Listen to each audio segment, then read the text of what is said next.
There is really a lot of power in engaging the citizens and getting feedback from them and putting their feedback into practical implementation programs. Yes.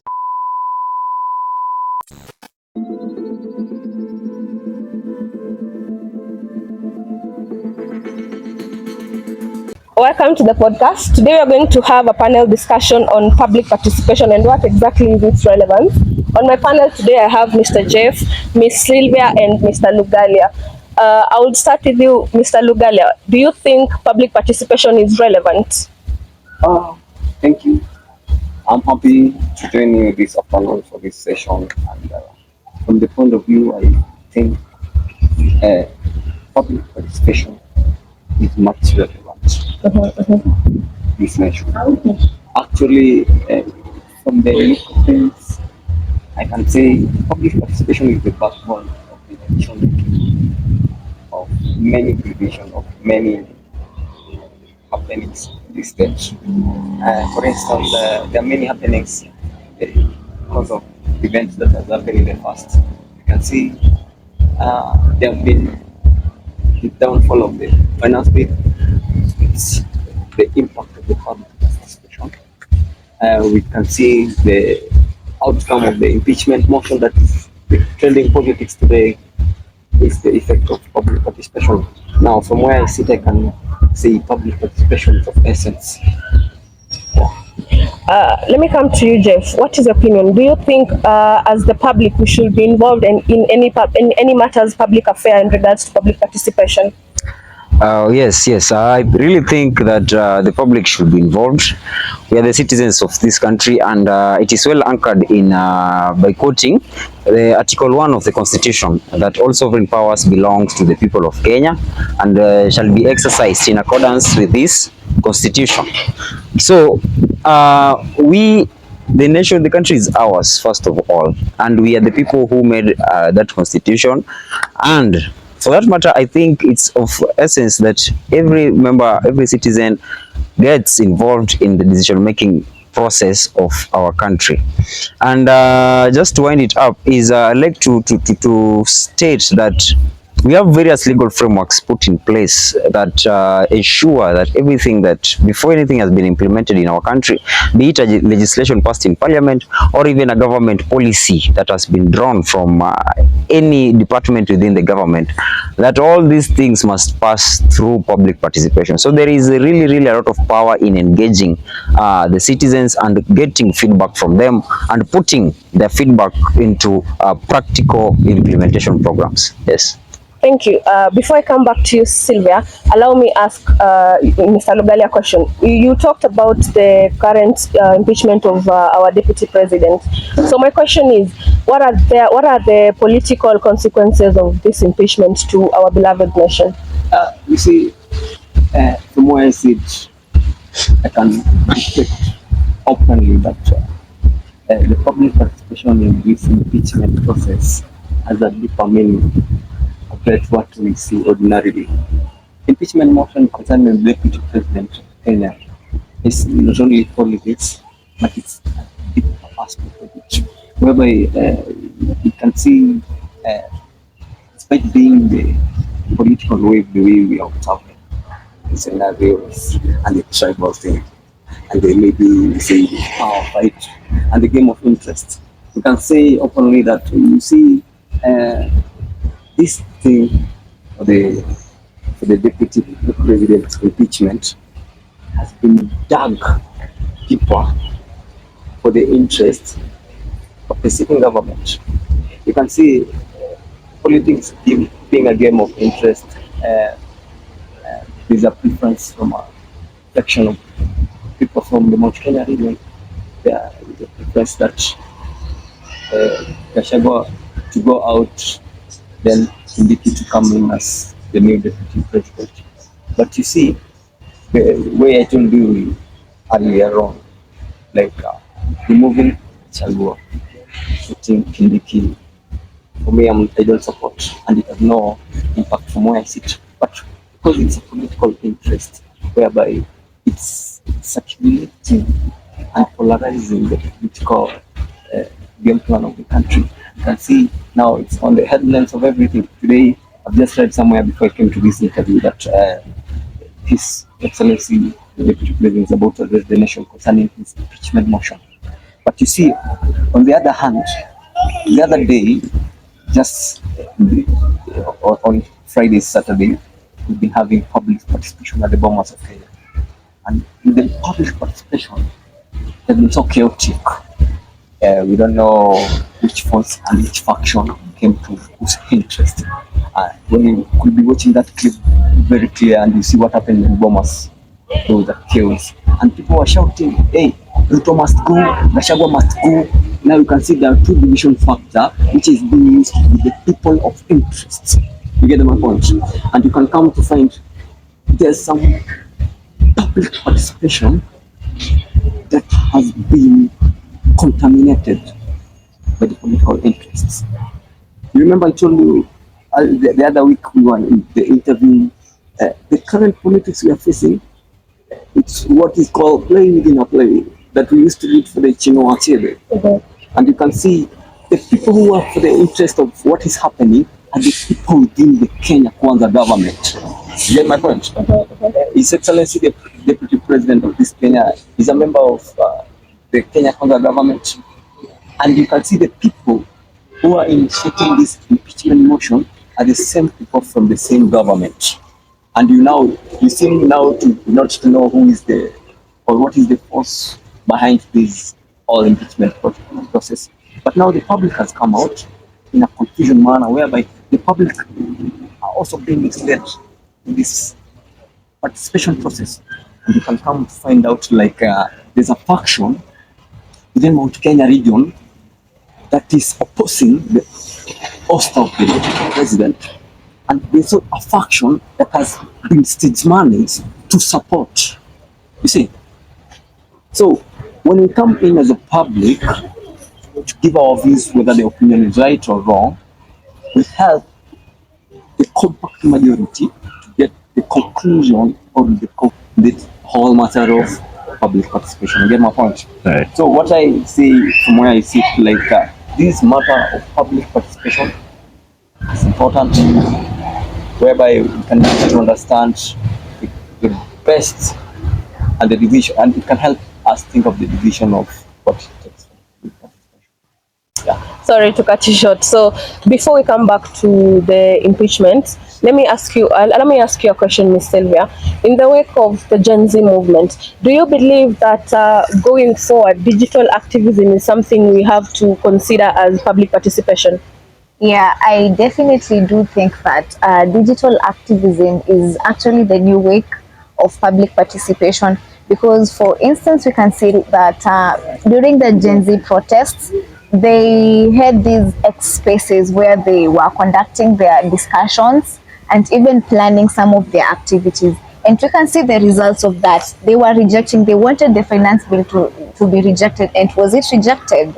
Yeah. So, but the most important thing is that the Gen Zs should structure these digital activism in a way that it won't just have short-term impacts, but it will also be long-term.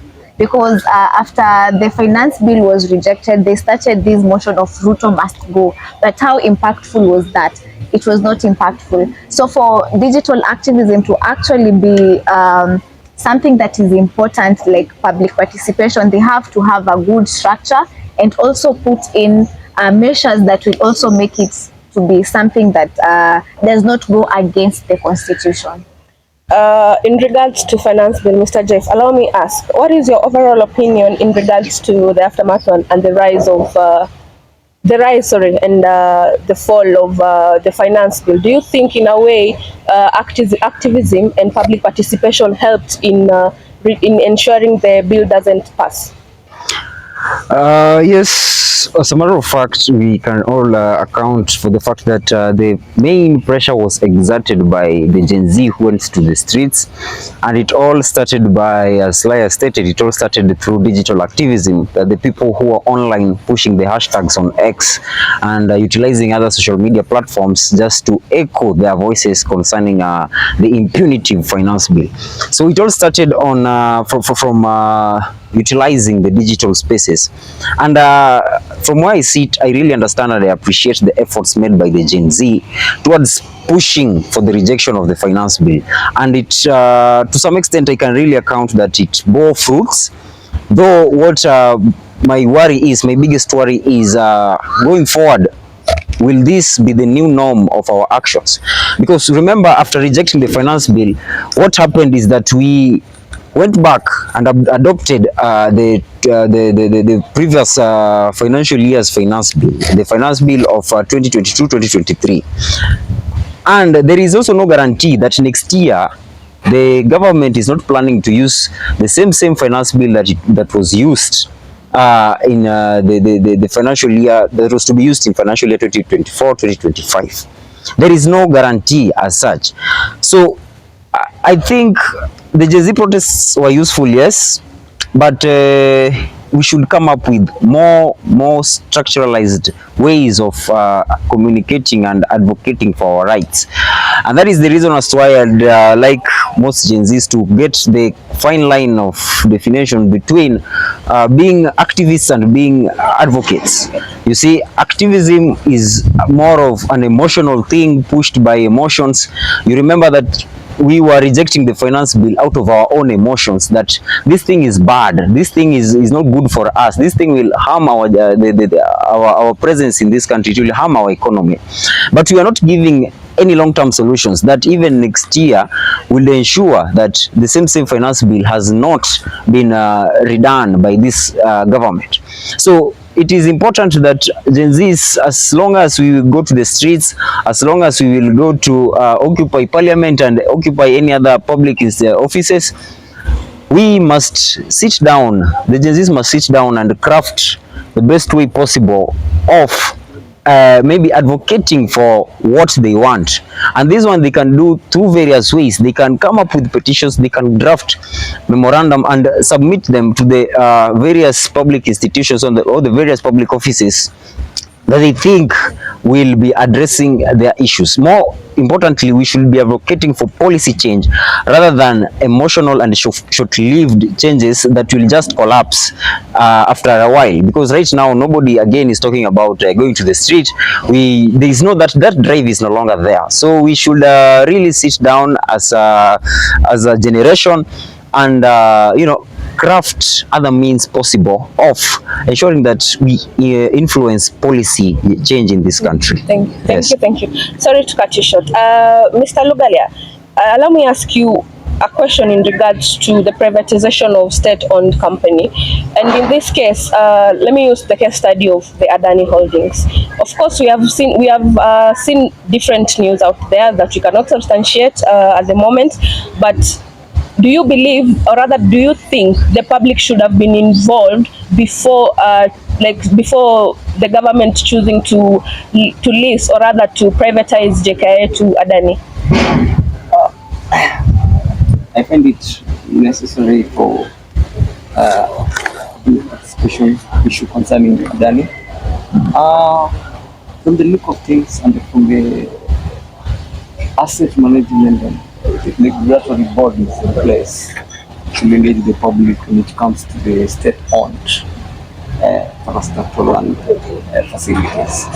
This is so important, whereby the issue of Adani and the Jomo Kenyatta International Airport were not involved with the public opinions. It came to a concern that Adani is a person who is working for the government. Allegedly. Yes. And you see, from the look of things, many things inside lines to be seen or to blindside the citizen as if the government is being tendered this business to the foreigners or the foreign investor rather. But you see, the privatization of the Jomo Kenyatta did not follow the due course. The other day, if you could watch the proceeding to the Senate, those people were called to be audited about the procedure and the legal processes that were used to award Adani with this responsibility of running Jomo Kenyatta running the other, we have like chief in the Nairobi hospital, and also the Kichwako. From the point of view, I can say I really don't support this issue. This is because there were no public participation. The government comes today, it wake up, it gives us the notices that has decided on its own. Not even the assembly, which is the legal institution for the law of this country. Not even the court. They wake up today. What we are being informed that the management of these facilities has been handed over to Adani with lame reasons that they are going to beautify the place. They are going to, you see, those were the wrong legal processes, and that's why you see today the country. Allow me cut you short. Sorry to cut you short. No problem. Because of time, Miss Sylvia, let's. I want us to look at another case study, another case where public participation was not involved. That is the new funding model and the NADCO. In these cases, we see they used task forces to handle whatever. They use task forces to handle the issues. But do you think this task force undermines the whole public participation process? Because how sure are we these people that are chosen to represent this particular faction of people are speaking on behalf of these people? Or maybe they'll go there, be given some small money, and then not represent our interests. Do you think task force undermines public participation? So yeah, from this case of the new funding model, I actually do think that the task forces undermined public participation, because allegedly the student representatives who went to have a meeting with the president were paid for that. So that means they were actually not talking on behalf of the students. So it would have been better if they first engaged several students from, of course, various institutions, then later formed the task forces. So coming up with these task forces is not a bad thing, but then first public participation should have been done, then later the task forces should have now been put together. Thank you for that. Mr. Jeff, allow me ask you something in regards to the NADCO report. How far does public participation go? How far should this public participation go? And do our opinions really matter when it comes to now decision making when during these public participation forums? Yes, so thank you for that great question. And I like us, before even I answer that question, I'd like us to take you back right from origin. You see, during the constitution of the NADCO committee, the National Dialogue Committee, first of all, there was no public participation even to form the whole committee. So we can't really say that the common wananchi's opinion do really matter. Another thing I'd like to talk about, meaningful participation. I understand that there are various submissions made by various stakeholders, especially on addressing the issues about cost of living. Other civil society organizations also made their submissions concerning the constitution of the IEBC, the Independent Electoral and Boundaries Commission. So to me, it stood out clearly that most of these suggestions were not even taken into place, because as you remember, among other things, the NADCO committee was for reduction of the cost of living, and also about a discussion on the constitution of the IEBC. So from there up to now, up to date, we still don't have the IEBC. The IEBC has not yet been constituted, and as a matter of fact, the NADCO committee was not effective in any way in either reduction of the cost of living in our country. So that should tell you that for a fact, the opinions that people presented before the committee, NADCO, were not taken into use anywhere. So we are at an era where we should be talking about meaningful participation, where our submissions, either done orally or even submitted in print form, should be taken as serious as they come in. They should be factored in the final reports made. Remember, the NADCO committee was being chaired by Kalonzo Musyoka as a whole senior council, and also co-chaired by, I think, I'm not so sure, but I think it's Kimani Ichung'wah. So for a whole 2 years, these people sat down doing nothing. You see, a whole senior council and another person who always claims that he went to alliance, claiming that they misused 2 years of public funds, because their allowance here, they are getting allowances here. 2 whole years of doing nothing, because we cannot see the report. We cannot see whether the opinions of the people who submitted their views there have been factored anywhere. So I don't think, if we are in a country where the opinion of the people really matters, maybe if they resort to activism, like going to the streets, the way the Gen Zs did it, you see. And that is also another, it is not quite advocated for, because you understand that there is usually a lot of repulsion when it comes to that. We lose lives because of excessive force used by the police. So I don't think that our opinions as citizens are really factored and really considered in our country. Thank you. Thank you for that. As we wind up, Mr. Lugalia, would you tell us what is your final remarks on public participation and its relevance to the citizens? Yeah, as a matter of fact, we live in a country whereby there are no better endgames as matter of constitution is concerned. We can say, I don't know what my friend Jeff was saying. The formulation, despite the fact the constitution gives the president authority for the appointment of the task force and the committee. I can tell you the problem we have as a country is the formulation of the end game. For instance, I can tell you can have a task force which has been formed maybe by the head of state rather, or maybe the executive committee. The matter in the course of the discussion of the committee is not taken into the consideration. We did have the end game, the NADCO report. Rather, whether the end game was there, it's not for the benefit of the compact majority. The same to the public participation that we are doing today, or we are focusing today. There are many things that have taken place in the because previously we faced the downfall of the finance bill, which we don't know how its formulation. We are told, because the state of the country that we are living today, we are being informed, and we are told that there is a plan to resurrect the bedridden, ailing finance bill. But we are not sure. But you see, in the government that we are today, any speculation is what is in course. But let's put that aside.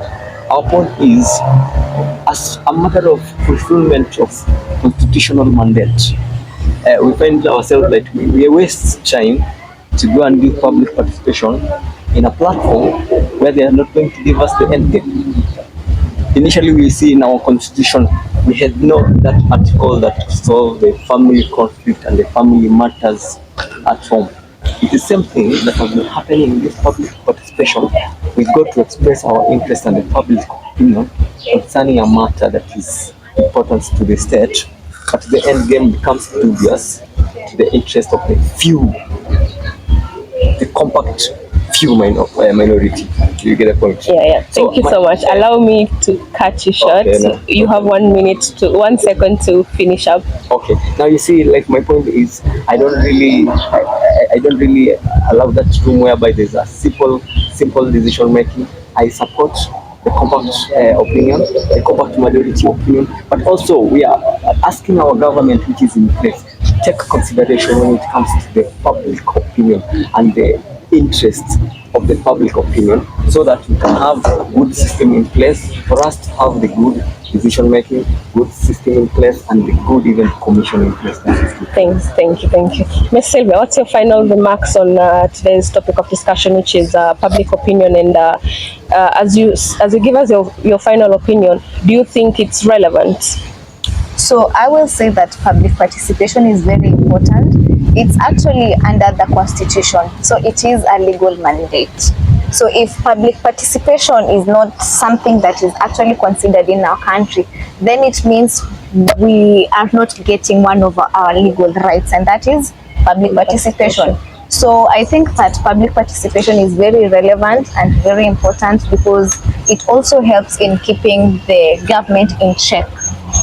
It increases transparency and accountability, and it also helps the government in knowing what the people really want and what are their opinions about certain things. Thank you. Mr. Jeff, would you give us your final remarks on public participation and how relevant you think it is to the citizens?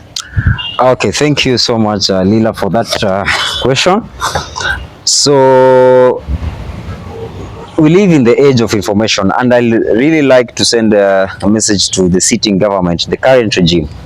We live in the age of information, and all the citizens are informed. Everyone knows that they have a right, a constitutional mandate, to participate in the governance process and in the decision-making table. So let the government rise to ensure there is maximum inclusivity. Additionally, as citizens, we should embrace the civic duty and the civic responsibility of ensuring that all decisions that have been made, we are part of them. And before anything has been passed anywhere, if there is any forum that we should be participating in, let us embrace all these platforms. Public participation is well anchored in the Constitution, right from Article 10 of the Constitution on National Values, straight to Article 174. There is Article 201 on public finance. All these things are anchored even in other acts like the County Government Act. We have the Public Finance Management Act. Public participation is well stated there. So, as a matter of fact, and embracing the age of information, let us utilize such opportunities that come across us. Thank you. Thank you. Thank you, Mr. Jeff. Thank you, Ms. Sylvia, and thank you, Mr. Legalia, for pressing our screen. There you go, guys. That has been it on today's episode. See you in our next upload. Don't forget to subscribe.